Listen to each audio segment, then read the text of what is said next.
Boa tarde, meus irmãos.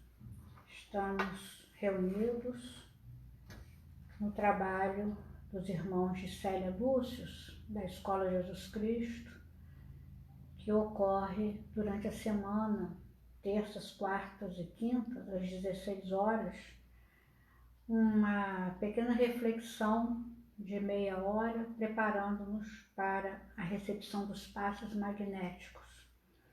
Então, como preparação para a nossa prece, eu vou ler 2 versículos do Evangelho de Marcos, capítulo 4.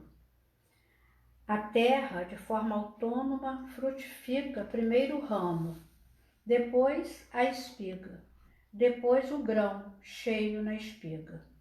E quando o fruto der, imediatamente envia a foice, porque chegou a ceifa.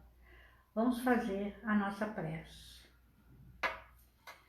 Jesus, nosso Mestre, nosso Senhor, pedimos, Senhor, a Tua bênção nesta hora, para que possamos, reunidos em Teu nome, receber as bênçãos da Tua misericórdia, do Teu coração, e assim, Senhor, entrarmos mais facilmente em sintonia com a espiritualidade superior, para que alcancemos a paz, a luz e a paciência e esperança necessárias às nossas almas nos momentos difíceis, menos difíceis ou mais difíceis. Pedimos a Tua bênção nesta hora e que todos nós possamos receber a lição de hoje em nossos corações e em nossas mentes. Assim seja. Meus irmãos, o texto que nos foi indicado para a reflexão de hoje é um texto de Emmanuel, intitulado Paciência e Esperança, que é exatamente a interpretação do conteúdo destas palavras de Jesus que Marcos registra no 4º capítulo do seu Evangelho. Primeiro o ramo, depois a espiga, depois o grão cheio na espiga. E Emmanuel, no livro Pronto Socorro, e que também está aqui no Evangelho por Emmanuel, no 2º Marcos, fala o seguinte: quem fala de paciência se refere à esperança. À vista disso, paciência quer dizer saber esperar. Nesse sentido, é justo recorrermos à inesquecível lição evangélica. Primeiro, a semente lançada à terra. Depois, a flor na ramaria. Em seguida, a formação da espiga. E logo após, o grão surgindo na espiga, assegurando a colheita. Não te retires da calma construtiva na tarefa que o mundo te deu a realizar. Todas as forças da natureza aguardam com paciência as realizações às quais se destinam. O fio d'água de uma nascente incorpora-se a outro, formando a fonte, e a fonte desce para o rio que a depõe na grandeza do mar. O tronco, suscetível de auxiliar ao homem na construção da própria moradia, não se fez de um momento para o outro. O carvão é transformado em diamante no curso dos milênios, sob a ação constante dos agentes. se acalentas algum plano de felicidade, se aspiras a conquistar o conhecimento superior, se anseias obter a compreensão de um ente amado, ou a recuperação de um ente querido, trabalha e serve, sempre na direção do alvo por atingir, sem desânimo e sem precipitação, contando com Deus, porque as leis divinas, para te garantirem a concretização desse ou daquele propósito, em matéria de... Porque as leis divinas, para te garantirem a concretização desse ou daquele propósito, em matéria de execução do bem, apenas te solicitam saber esperar.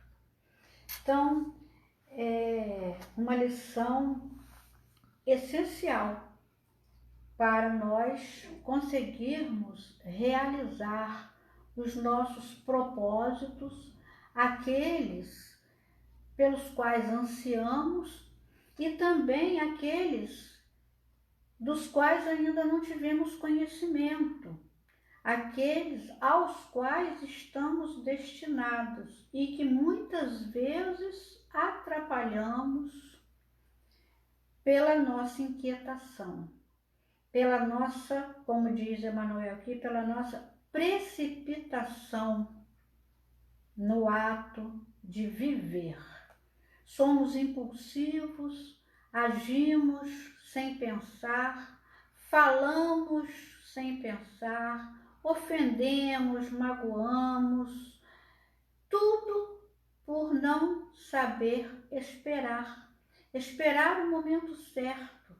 Somos imediatistas porque não conseguimos ainda receber perfeitamente o sentido da eternidade.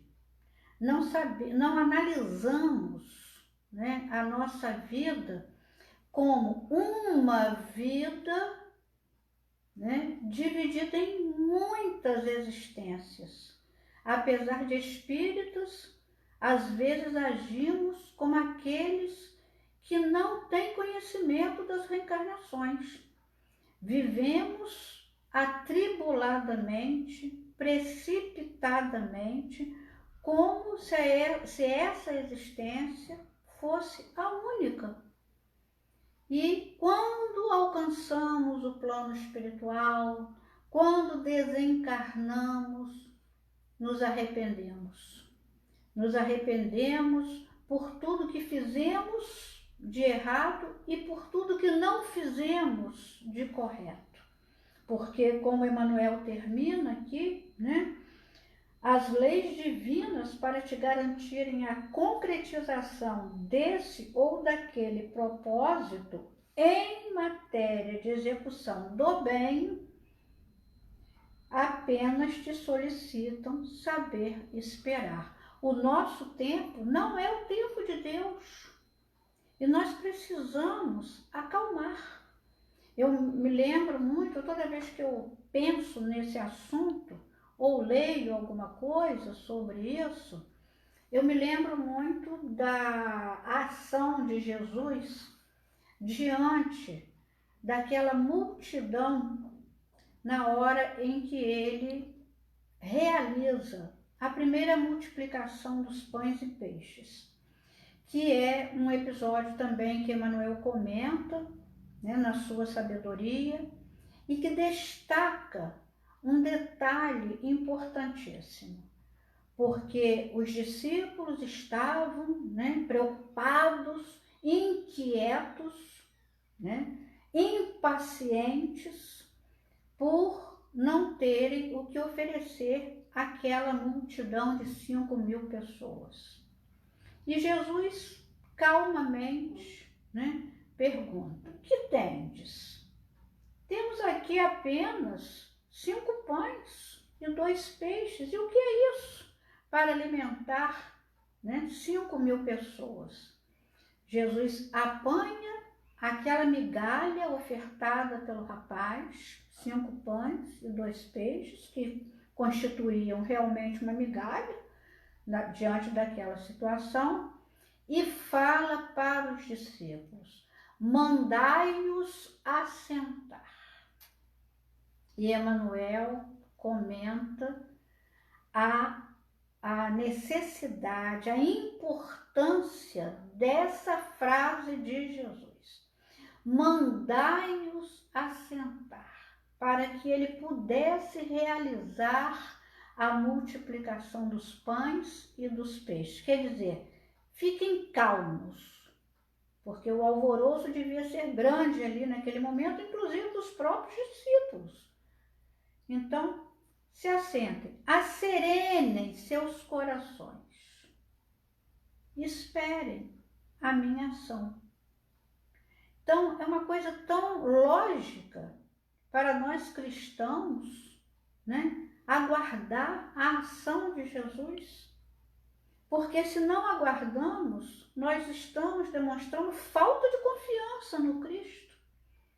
Então, os discípulos mandaram que todos se assentassem, quer dizer, a calma foi restabelecida e Jesus realizou o milagre da multiplicação, alimentou a todos e ainda sobraram 12 cestos de pães e peixes.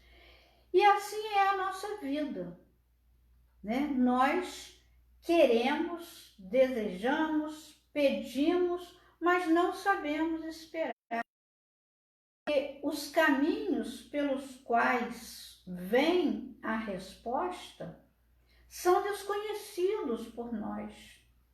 Nós não sabemos. Alta de Souza tem um soneto, né, que se chama Mensagem Fraterna, que até foi musicado, algumas pessoas conhecem a melodia, né, que é exatamente, começa exatamente mostrando que nós achamos que Deus não ouviu as nossas preces, né?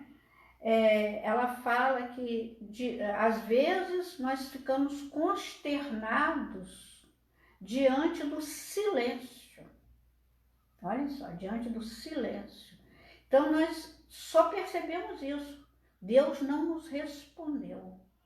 Estamos tristes porque não obtivemos resposta. E às vezes a resposta já veio. E nós não percebemos essa resposta, porque também nós não queríamos essa, nós queríamos outra resposta.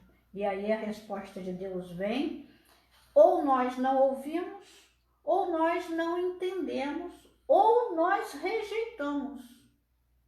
Então precisamos ter paciência em termos de hora, de tempo, e também de qualidade de resposta, porque as respostas de Deus são as melhores para nós.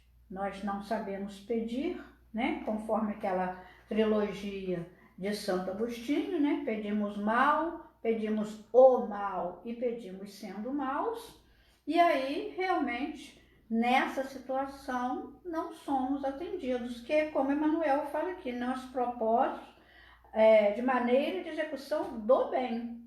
Então nós temos que pedir bem, pedirmos o bem e pedirmos sendo bons. Aí seremos atendidos realmente, né? Então, nesse último parágrafo, que é o 4º parágrafo do texto, eu destaquei as 4 aspirações comuns em nossa vida, em nosso coração, que Emmanuel destaca aqui também. Algum plano de felicidade. Se acalentas algum plano de felicidade. Todos nós queremos ser felizes, né? Mas como é definida a felicidade por nós? Cada um é feliz à sua maneira. Cada um quer alcançar alguma coisa para se sentir feliz. seja essa coisa material, há aqueles que querem ficar ricos para serem felizes, há outros que querem sucesso para serem felizes, há outros que querem capacidade intelectual para serem felizes. Enfim, cada um lança os seus desejos em uma direção. Então, algum plano de felicidade.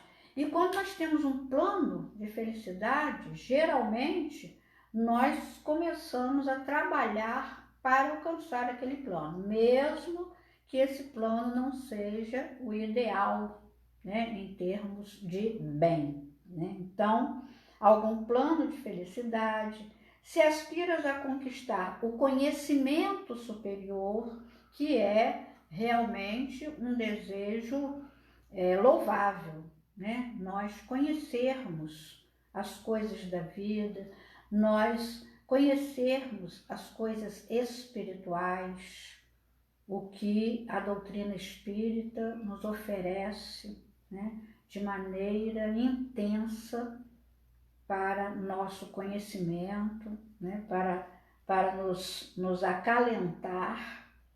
Se anseias obter a compreensão de um ente amado, quantas vezes a pessoa convive, né? É um pai que quer ser compreendido pelo filho, o filho que quer ser compreendido pelo pai, o marido pela esposa, a esposa pelo marido, enfim, um ente amado que não nos compreende. Isso é muito comum nas famílias, inclusive nas famílias em que há diferenças religiosas, mas também em que há diferenças políticas, diferenças de anseios, né? Então, um tem que compreender o outro, né? E seria tão bom se fulano me compreendesse, né? Então, é a compreensão de um ente amado. Ou se desejas a recuperação de um ente querido. Quantas e quantas vezes nós oramos pedindo a saúde física ou a saúde mental de um ente querido, ou a recuperação moral e espiritual de um ente querido.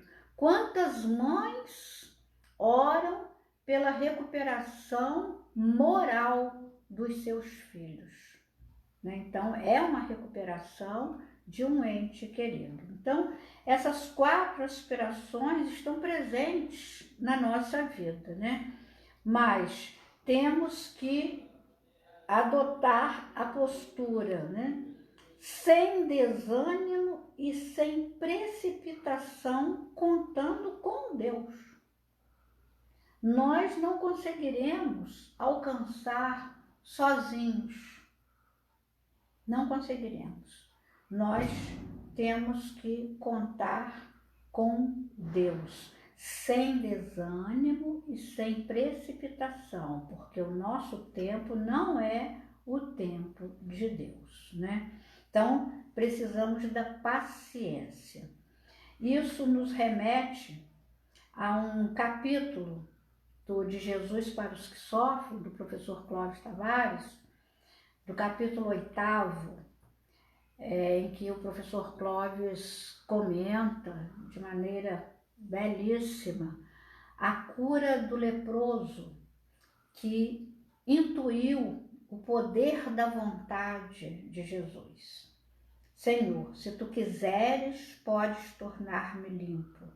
E Jesus respondeu, quero ser limpo. E ele imediatamente ficou curado.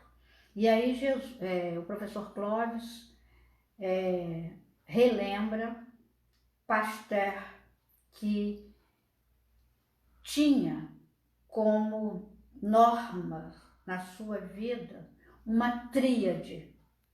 E ele escreve isso para as suas irmãs, carinhosamente, que era a vontade, o trabalho e a paciência.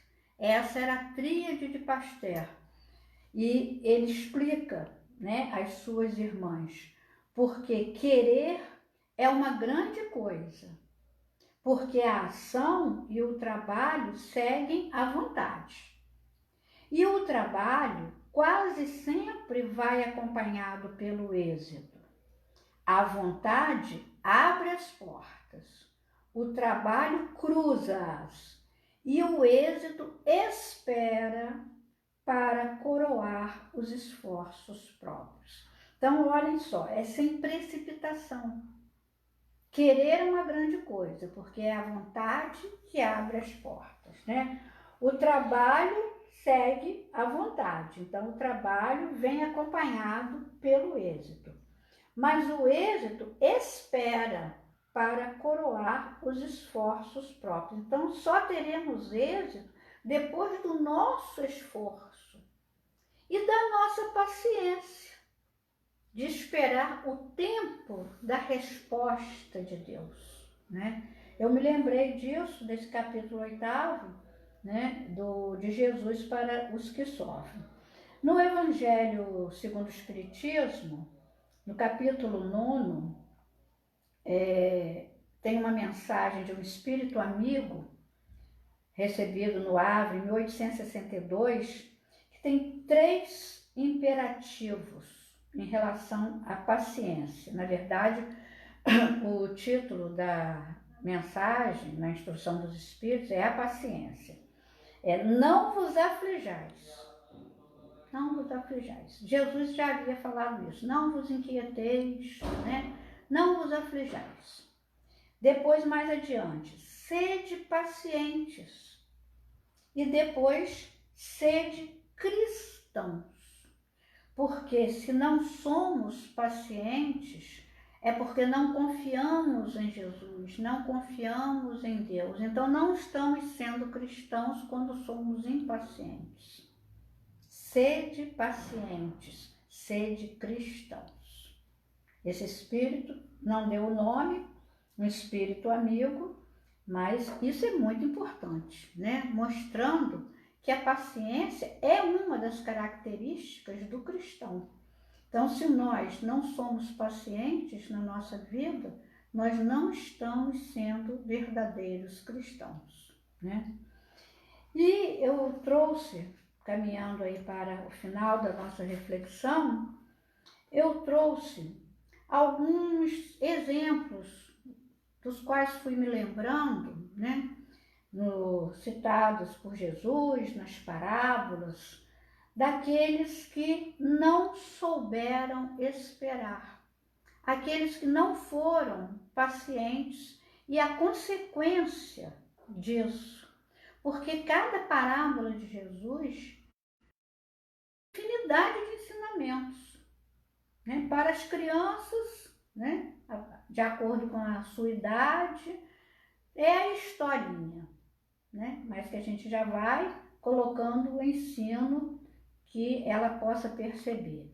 Mas nós, adultos, nós temos que ler as parábolas de Jesus e estudá-las, porque elas encerram ensinamentos profundos. Então, na parábola das 10 virgens, onde haveria o casamento, né? E houve o casamento, e todos foram convidados para as bodas, a parábola recebe o título A Parábola das 10 Virgens, onde 5 são prudentes e 5 tolas, nécias, imprudentes, simbolizando aí a humanidade, né? Uma parte é prudente, a outra parte não é prudente na sua vida. E o que aconteceu nessa parábola que todos nós conhecemos, né? Todas estavam esperando a passagem do noivo para que então entrasse em casa, e aí os convidados entrariam também, a porta seria fechada e ali haveria a festa, né, das bodas. E nessa espera, já era noite, as pessoas traziam as suas lâmpadas acesas, né? Porque não havia luz elétrica, então todos seguravam as suas lâmpadas, né? Que o professor Clóvis explica muito bem no seu livrinho infantil Histórias que Jesus Contou, né? Que as lâmpadas são como nossas almas, que deverão sempre ser alimentadas pelo azeite da palavra divina. Então, todas traziam suas lâmpadas, mas o noivo demorou. E aí todas dormiram, todas tosquenejaram, dormiram, cochilaram, né? E quando ouviram que o noivo estava chegando, o que aconteceu? Cinco perceberam que não tinham mais o azeite, que a lâmpada havia se apagado ou estava se apagando e elas não tinham azeite de reserva. E pediram às outras que tinham o azeite de reserva. E elas não puderam dar, porque elas ficariam sem o azeite. Então, elas falaram, por que vocês não vão comprar? Né? Então, elas foram comprar o azeite e quando voltaram, a porta já estava fechada. E elas bateram e o dono da casa falou, não vos conheço. Não abriu. Chegaram tarde, porque não agiram corretamente na espera. Não souberam esperar. Se precipitaram, não levando o azeite de reserva. Levaram só o azeite que estava na lâmpada. Então, se precipitaram no acompanhar, né, o cortejo, no esperar, e se esqueceram, né, do azeite, que é a palavra divina. Então, nós precisamos, para o encontro, né, nós precisamos alimentar as nossas lâmpadas com o azeite e com o azeite de reserva, porque é a palavra de Deus que alimenta as nossas almas. Então, essas não souberam esperar, estavam com pouco azeite, né? E o azeite foi gasto. Também na parábola do joio e do trigo, há um momento em que todos dormem. Olha aí novamente o sono, né? Todos dormem e neste momento o inimigo semeia joio junto ao trigo. E aí, o que o dono do campo, né, resolve fazer para não prejudicar o trigo?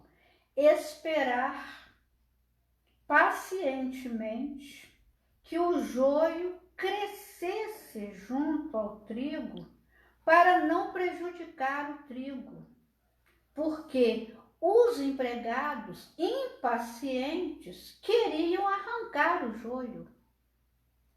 O senhor quer que nós arranquemos o joio? Não, para que não arranquem também o trigo. Olhem a sabedoria da paciência, saber agir na hora certa. E aí, quando o joio cresce e o trigo também, as diferenças vão se revelando. E aí dá para perceber e separar o joio do trigo. Então, nós temos que saber separar, porque muitas coisas surgem dentro de nós ou na nossa vida que parecem trigo, mas que na verdade são joio. Então, nós temos que observar o crescimento daquilo e saber separar, né? Atar em molhos e queimar, né? E o trigo recolher no celeiro. Então, esse senhor soube esperar, mas os seus empregados não queriam esperar e iriam prejudicar, né? E na parábola do filho pródigo, infelizmente, o filho mais moço não soube esperar o dia de receber a sua herança. Ele antecipou a sua herança e não estava preparado para receber aquela herança naquele dia, naquela época da sua vida. E o que aconteceu? Ele recebeu a herança e usou-a mal, muito mal, trazendo consequências dolorosíssimas para ele, mas que foram substituídas pelo arrependimento, pela humildade, e ele conseguiu voltar à casa do pai. Mas não precisava ter sofrido tanto se ele tivesse sabido esperar a época de receber a herança. Mas ele se antecipou, né? Ele se precipitou, como diz Emmanuel aqui, sem precipitação, né? E em relação a Jesus também, eu separei 4 situações sobre essa precipitação, sobre essa aflição, sobre aqueles que também não souberam esperar, e isso não traz positivas consequências, que são os apóstolos naquela tempestade que Jesus acalma. Jesus dormindo no barco, né? E começou uma tempestade. E eles ficaram muito aflitos, embora estivessem na presença do Cristo, embora soubessem quem era Jesus, embora vissem a serenidade de Jesus, sabendo do poder de Jesus, sabendo de tudo, eles começaram a questionar Jesus. Senhor, já está entrando água no barco e o Senhor dorme. Foram até desrespeitosos com Jesus, né? E Jesus então acalma o vento, acalmando as ondas da tempestade. E eles ficaram perplexos. Quem é este que até os ventos lhe obedecem? Então, eles não precisariam ter passado por esse susto, essa aflição, se eles tivessem confiado em Jesus. Se eles tivessem observado que Jesus estava sereno e que transmitia essa serenidade para eles, mas que eles não perceberam, eles não receberam. Teriam evitado essa aflição deles, né? É o que acontece com a gente também. Muitas aflições nossas poderiam ser evitadas se nós confiássemos mais no tempo de Jesus, né? O segundo episódio de que eu me lembrei foi na hora da prisão, no horto, né? Na quinta-feira à noite, em que Jesus é identificado por Judas com um beijo, né?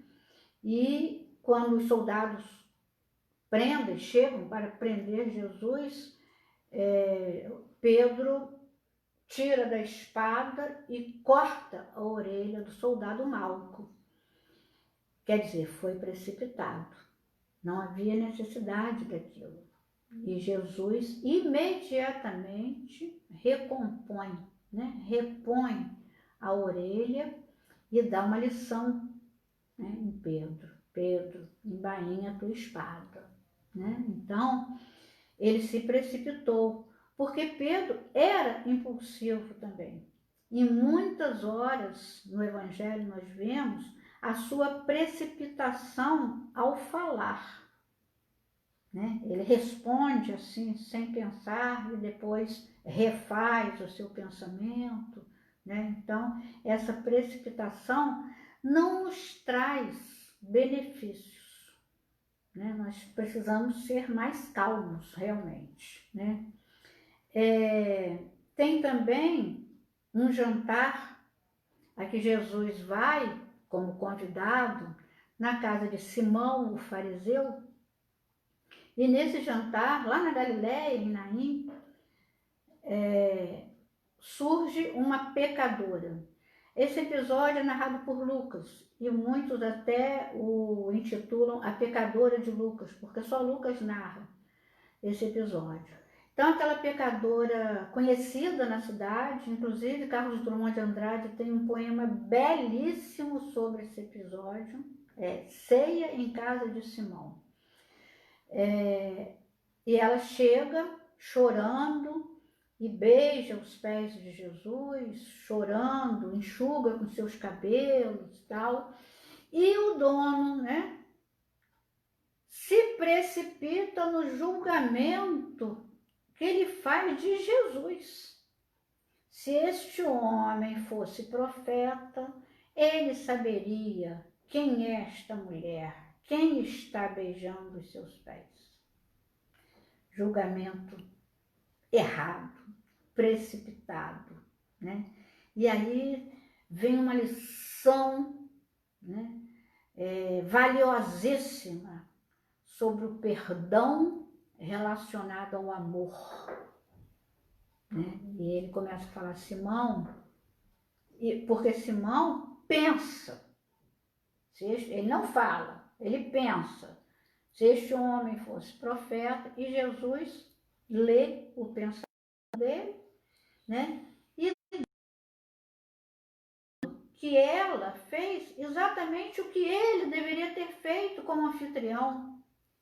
Não lavou os pés, não o beijou, não ungiu seus cabelos, né? E, no entanto, ela está fazendo isso de forma simbólica, né? Então, ele perdoa. Primeiro conta uma parábola, dois credores, né? Um devia mais, outro menos, né? Então, começa a falar do amor, das dívidas e do perdão das dívidas, porque muito amor. E perdoa aquela mulher, né? Publicamente.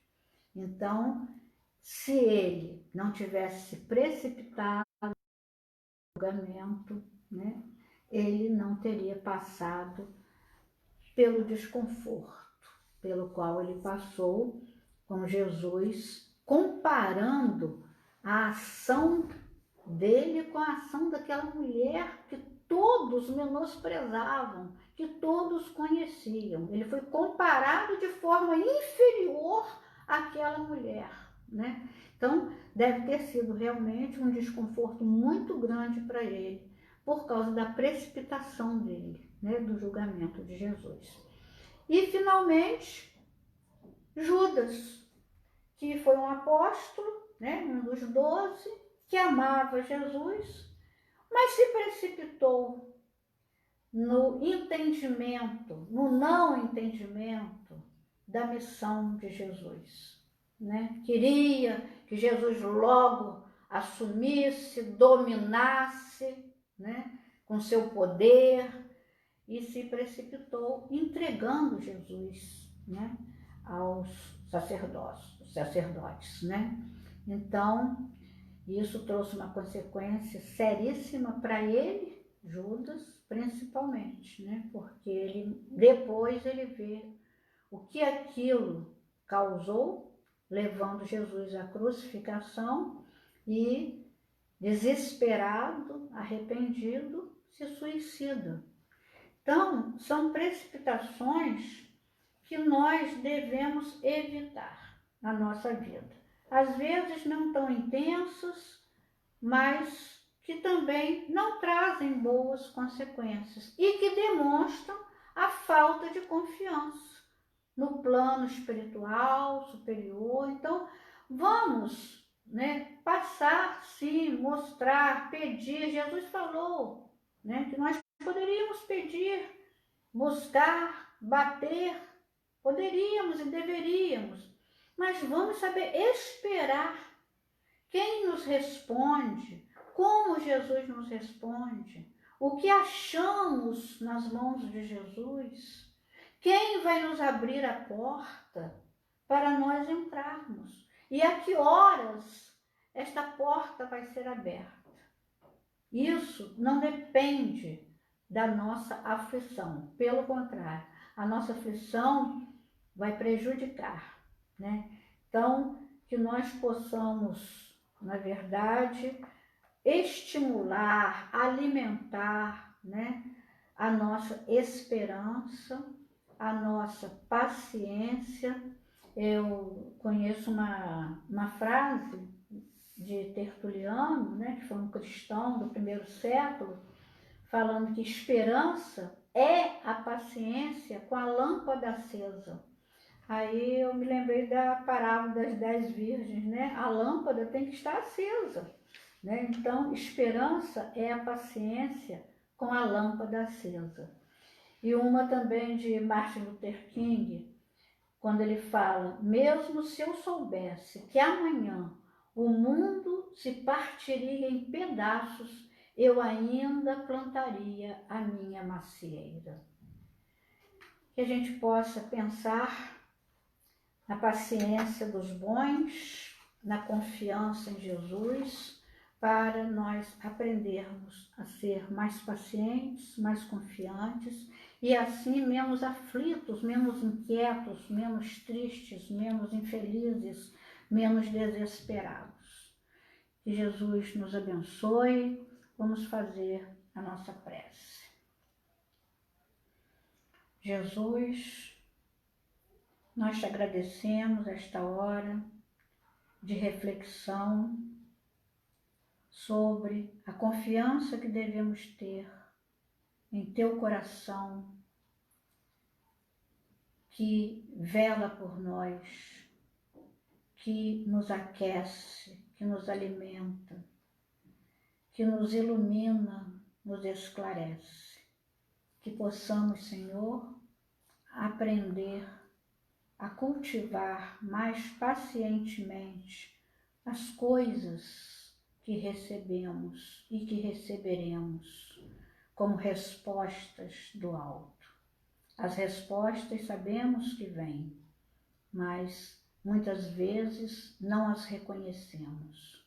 E muitas vezes gostaríamos que fossem diferentes, mas nós temos que saber que tu, Senhor, tu queres sempre o melhor para nós. Então, que nós possamos, nesta hora, nos desligar da nossa impaciência, da nossa aflição, da nossa inquietação, da nossa precipitação, para recebermos melhor as tuas bênçãos, as tuas dádivas, o teu amor. Despede-nos na tua doce e santa paz. Assim seja.